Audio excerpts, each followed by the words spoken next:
So we're here at the Gladstone Art Bar with Nancy Paiva, who has a show at Contact. Hey Nancy, how are you doing? Good, how are you? Not too bad. So you want to tell me how you got started in photography?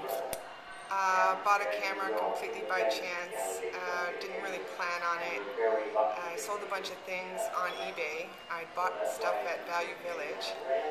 Sold them all on eBay and decided that I would take the money to buy my first digital SLR. Awesome. How long ago was that? 4 years. Yeah. Now, what do you normally like? What did you start shooting when you first got your camera? Took the camera for a walk and I went to the Church Street Fet Fair. That was my first day out, and something happened to me that day. I was completely bitten with a passion to take pictures. Now, you like shooting a lot of people on the streets, getting to know people. Yes. How do you go about actually meeting these people and getting them to trust you? I don't know. It's a good question, but I think probably humor plays a good part of it. Oftentimes you'll see somebody on the street and just something is happening and you just take notice of what's happening and somehow make a joke about what's going on, and the next thing you know, you're talking with someone that you've never met before. Now, the show you have here at the Art Bar is Portraits of Hank Young. Yep. And why don't you tell us who that is for people who don't know who that is?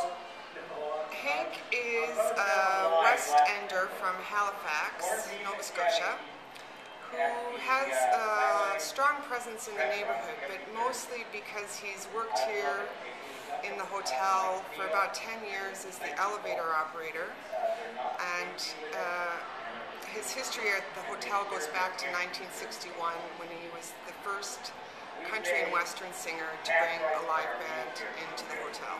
Awesome. And how did you go about meeting Hank and doing this project? Well, I went to a documentary at City Hall about Parkdale, and after the screening was finished, I walked out the double doors on the third floor, and there was a cowboy standing in front of me. And since I tend to gravitate towards interesting-looking people and wanting to know, who they are and what they're doing, I seen the cowboy and asked him, like, who are you? And I loved the outfit, and I was, admiring his pins that were plastered all over his hat and his bolo ties. And in a very short amount of time, literally less than 10 minutes, I kind of fell in love with Hank and the idea of being able to tag along with him on his daily life, like Yep. at his house, work, friends. We just started hanging out. So the show you have here was shot over what kind of period of time? I met him in March of 2009, and Hank passed away the last week of October 2009. So pretty much that whole Yeah, time. it was never really planned. Most of the time we would just run into each other, or I'd just call him and say, are you free? And we would meet up and just see where the wind blows us. And what's your of those exploits? What's your most interesting story of hanging out with Frank? With Hank? Hank. Hank was invited to be part of the comedy club show at one of the venues on Bloor Street, and I don't know, it was just funny to see Hank up on stage and being the straight guy for one of the comedians from LA, and they had a great time, so I really liked him at the comedy show. Excellent. So we're here at the Art Bar. How long is the show running for? It's on until the end of May 31st. Awesome. Thanks for chatting with us today. Thanks a lot.